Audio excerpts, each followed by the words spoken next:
My name is Gordon Thomas. I'm 78 years old.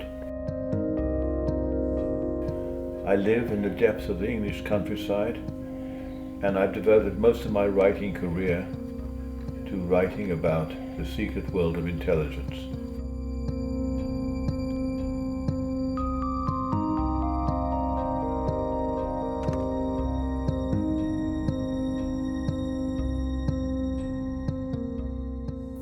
I was born in a cemetery, in a graveyard, and it was in 1933. It was the height of the Depression in Wales, and Britain itself, and the world, in fact.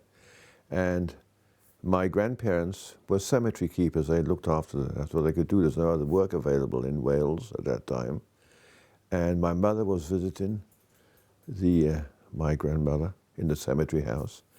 I was delivered on the floor of the house. And as somebody later said, when you're born in the graveyard, there's only one way to go, out. And my father was in the Royal Air Force, the British Air Force, and we traveled extensively. And all my years, between the ages of being born and 14, was spent traveling around the Middle East, East Africa, South Africa, West Africa, and finally back home after World War II. And then I went to public school in Bedford, which was a small public school, but I met a man my father introduced me to who had been the only British spy in Russia during World War II for the British. And he was working with my father, and I was at school, and my dad said, you know, good story for you to write. Well, I didn't just write the story, I wrote the book, his life. And I did it in school exercise books. And when the school found out, they said, that's a misuse of school property, so we don't want you to stay. So I was expelled from school, I had to leave. And I was 16 and a bit, just 16 and a half. Now I had 10 manuscripts of books filled with writing, handwriting, always in handwriting. And I had to find a publisher. And luckily, I was helped by my cousin, who was the famous Dylan Thomas, the poet. And Dylan said, I'll find you a publisher. And I took it to, then I was asked to come to London to meet the publisher. And I signed a contract, and the first book was worth, my advance was 10 shillings, which is about €4 today. The book was published, it's still on my shelf. And then I was lucky because the Express group of newspapers, when it was a real newspaper, not what it is today, the Daily Express, that comic sort of paper it is today, they took me on because I should have mentioned back, I learned to speak Arabic when I was in Cairo. I'd gone to the Cairo High School for Boys when we were traveling around Africa, in North Africa. My father was posted to various places at the RAF. And they wanted somebody who understood a little bit of Egypt. And so when the Suez Crisis came, I was asked to go to Cairo.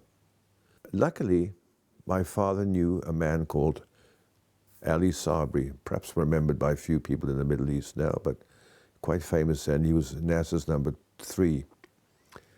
I found him. I talked to him. He said, you know, maybe you'd like to meet the president. I said, you mean President Gamal Abdel Nasser? I said, nothing will please me more if you're going to arrange. He said, I think it can be done. Shortly afterwards, I got a call to go and see the president. I met him. He said, so I sat down. He said, I have something to tell you. He then told me that he intended, I was writing intended, to nationalize the Suez Canal in the morning. And I looked at him. This can't be true. I thought, I daren't say that to him. No. I said, yes, Mr. President. So you will write this down. And he gave me a statement, very brief. And I went to the cable office without telling the other reporters and sent it to London. Dead silence. I waited. And London time, midnight, which is 2 o'clock in Cairo. The phone in my room rings, and there's a pause, and the voice came on the phone. It's the voice of Lord Beaverbrook. And it's this Canadian voice that it puts a fear of God into anybody working for the Express Group in those days.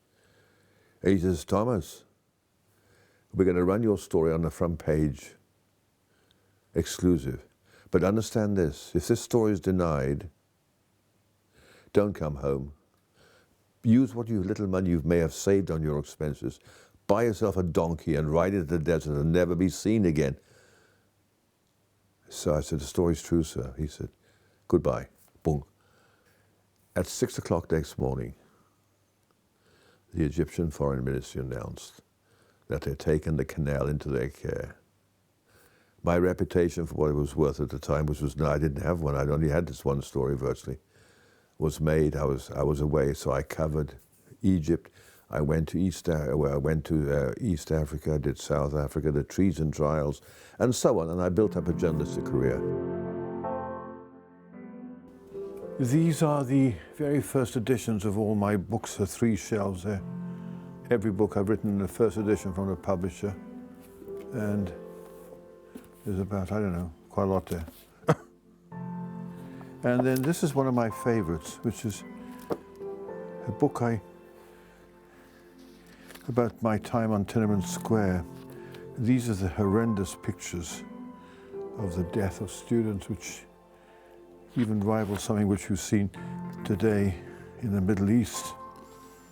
And I took these pictures myself. It wasn't easy. And this is this part of the squad going in. Been trained before, had to do their job. And these are pictures I took. That picture from my room. This is the Statue of Liberty they made the students to proclaim what they want. Of course, in Chinese, there's no word for democracy, so they had to try to explain that to each other. There's the statue going up. And, you know, it's a book that is, for me, a lifetime book, because I was standing on the square with another journalist. Our translator was between us, and he suddenly fell, bullet through his throat, dead, gone. That's when we turned and ran, because then you knew this was not for joking anymore. I was working in Hollywood on one of my books into films, scripts. I was called by a company called Isra Film. Isra Film, I discovered, was of course a conduit for the Mossad to reach out into the media when it wants to, and plant stories when it wants to, and so on. And they rang, Isra Film rang and said, would you like to do a story about Mossad? And I said, what kind of story are we talking about here? They said, no, it's Mossad, it's the whole thing. I said, well, of course, is this a joke? You know, anybody would jump at that. They said, well, can you be in Tel Aviv day after tomorrow?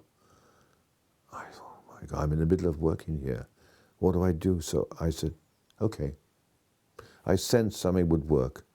So I flew a long flight, LA, Toronto, and across to Tel Aviv, very tiring. Waiting at the foot of the stairs was this rather elegant, tall man. It was Meir Amit, the head, had been the head of Mossad for years. He had been appointed to meet me, which I thought was wonderful. My first interview was with Rafi Atan, the former operations chief of Mossad, whose claim to fame was leading the team that caught Adolf Eichmann. And having talked to him for a day or two, I sensed what kind of man he was, and by God, he was terrifying. Because I said to him, how, if Eichmann, and you weren't carrying guns or nothing, you weren't going to do that. He said, I know, he said, I would have caught him with my hands and twisted his neck off. I said, really? Have you done that before? He said, more than once. I thought, that's in the film as well. And I suddenly realized that this man is, I said, are you a killer? He said, yes. Now, this led me onto the whole business of state-sponsored assassination, approved killings by the state and so on. Now, because I hope I have an interviewing technique which is not threatening, they went on talking. And these are professional people. And I got it all down. And it was on camera as well later. And, you know, when it came out, they weren't naturally very happy. They felt this had been not quite. I said, are you saying it's not true? They said, no. I said, you do understand at the beginning, it was agreement that I could ask you anything and you would answer truthfully. Well, we have answered truthfully, they said. I said, good, so let it stop there. And the film went out, it was shown on Channel 4. BBC got scared of it, didn't want to show it. Channel 4 did. It went out on American television, it went out around the world then subsequently. But I had set the rules for me because it is always, I always said, it is the writer, the investigator, not the subject who's in charge of this story. And if they wanted to do a public relations job, they should get somebody else. I wasn't prepared to do that. So what we have here is my life's work, so to speak. We have the most recent books up here. Then we go along here, all these are all the books I've done in there's something like 25, 30 editions, but the one I think is fascinating is the one I never got paid for. This is an Arab edition, and they have my name wrong, thank God, but it's published in all the Arab countries by publishers who never paid a penny in royalties. So if they see this, maybe they'll remember they owe me some money. And then we have Chinese, Japanese. That's the latest one. Look at the size of it. It began at 200 pages, 250 pages, I think. It's now 700. The next edition is 800. And they've asked for one after that. And it just grows and grows and grows. Yeah, like the boss said. The thing I like about it is that Mayor Mitt, the former Director General, tells it like it was and like it is. And I think that's an honest judgment by him, because it does tell it like it was and it is. And it doesn't really bend over backwards to praise him. It just tells the truth about him, whether they like it or not. And they seem to be accepting that that's what I'm doing for them. So there's that. And then there's the other one, which is recent, is the history of British intelligence. That took me a long time. It was written between various other books, and it brings us right up to last year, the 100th anniversary. There are stories in here about Iran, how they spied before the war, the intelligence services in Tehran in the 1930s, and after the war, and during the war, World War II, and right up to date, including the opening is how MI6 brought out a top Iranian intelligence officer out of Iran and smuggled him out.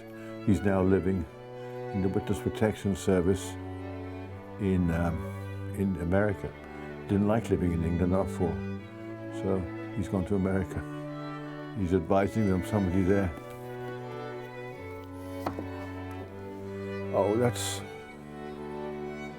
the Mossad, of course, in another language. It's in, I don't know. I don't know these languages sometimes. They just come.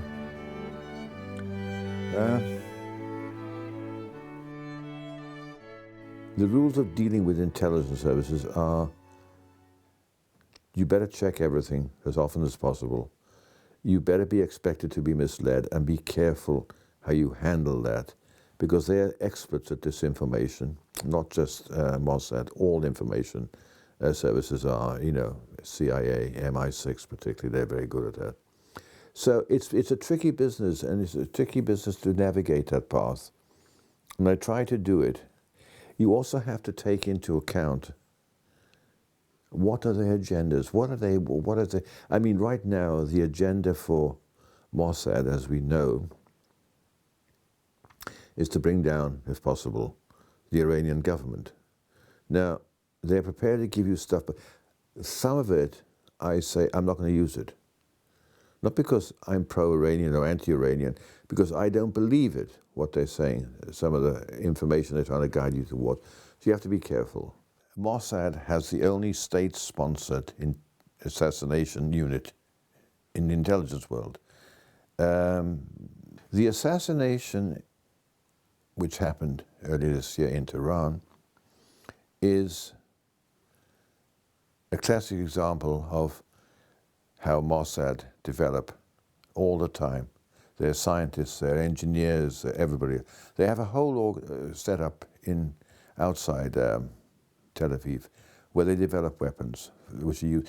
These particular weapons they developed were weapons, little bombs like that, I mean so small, with suction pads on them. They had spent weeks studying how to make this bomb and then pop it onto a car, a truck, a moving vehicle.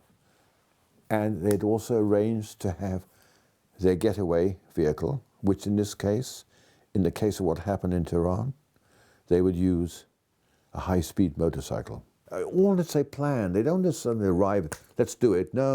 It takes, that planning would have taken at least a month or 6 weeks to conduct the assassination. Then they're going to do it. And as we know, they came alongside in the morning rush hour, stuck their bomb on, and they were away. The bomb was inward. The bomb is designed to explode inward, not outwards. A bomb, so it goes through the windscreen, man inside, gone. That's how they did it.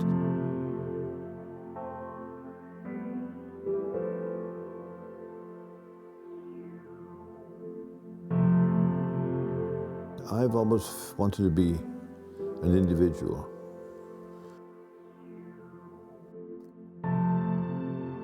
It's the most important part of my life, writing. Being alone up here for hours and hours and hours. Nobody disturbs me. My day is very simple. I get up at about 8 a.m. I work until 1. I have 30 minutes for lunch. I come down at 6. I have half an hour for tea, watch a bit of television, and go to bed. So it's a very boring life. I don't go out very much. I've given all that up. You know, and I can't travel very much anymore due to physical problems. But, so I keep going with the writing. People look at me and say, God, you've got a hell of a good life. I said, yeah, but I've had to work for it, you know. And it's a lot of pressure. I think writing alone makes you perhaps a lonely person. I don't have many friends. I don't have hundreds of friends. I don't do Facebook or Twitter or anything like that. I don't write many letters. I don't make many phone calls. And that's probably something I miss in a way. It's too late now. I have a little theory. I buy a box of pens, 12. And as I go through steadily, I know the book must be coming to an end with about 10 pages to go, 10 pens to go, gone, 2 to go, must be getting close to the end. That's just purely a fantasy because I know I've already got the storyline worked out. I always, before I write anything, I work out the story, even if it's a true story, all true stories, you know, non-fiction. I write, what's the end scene going to be? Who's going to win on this in terms of story? What's it about? Then I work backwards. creating something yourself out of information. Because information is just a loose tool to be used, I think, to be, you know, all my novels, my 6 novels, are all based on information, but they're nothing to do with just copying out information. I never, I mean, you know, I surround myself with information, read and read and read.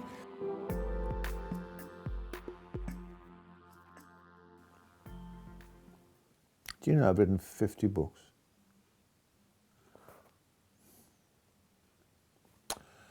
That's amazing. I never counted like that. But this is what I like. Mayor Emmett, as I told you, he says, tells it like it was and like it is, and there are some nice reviews here. But I often think that critics are like legless men trying to teach running. You know, they'd like to do it, but they can't. You know, then they're going to become a critic. Yeah, I've done then apparently 50 books, fiction and non-fiction, which at 78 is not bad, I suppose. Some were easier than others and quicker than others, but as you get on, you tend to want to spend more time thinking about it. You know, I've seen it, all the stuff on the website, on the internet, I mean. And, you know, if I'm not accused of being a Mossad agent, I'm accused of working for the CIA, I've been accused of working for MI6. I mean, if I worked for one of those intelligence services, I would either be dead or wealthy or finished in my career. No, I am an independent author of intelligence matters. You know, I've often said on television, when I took 2.5 years to write my book, I didn't work for the Mossad, I worked with them. And that's important because I rely on my own, I hate the word of boasting, on my own talents as an interviewer, and to understand how much research you have to do before you sit down and put anybody through any questions, because I will not go and talk to anybody unless I've read everything. And that's what a good journalist does, and study what is to be taken out, use how to frame your questions and what to think about. But more important, how to get to know people. I mean, my books just don't depend on questions. I try to create the personality of the person. And, you know, if you look at my Mossad book, and you look at all the other books I've written, you find it's about people. People that interest me, motivation, why, what brings, I often ask them, why did you become a spy? Why did you become an analyst? And they tell me. And that's fascinating. I also reckon I got one last book left, which is contracted for, and it's called The Islamic Bomb, which will deal with the threat or not, and what's happening in the world. That's Al Qaeda, it's Pakistan, and who else, you know. I can't include China in that, you know. But we need to do, I need to think about it if I want to do it.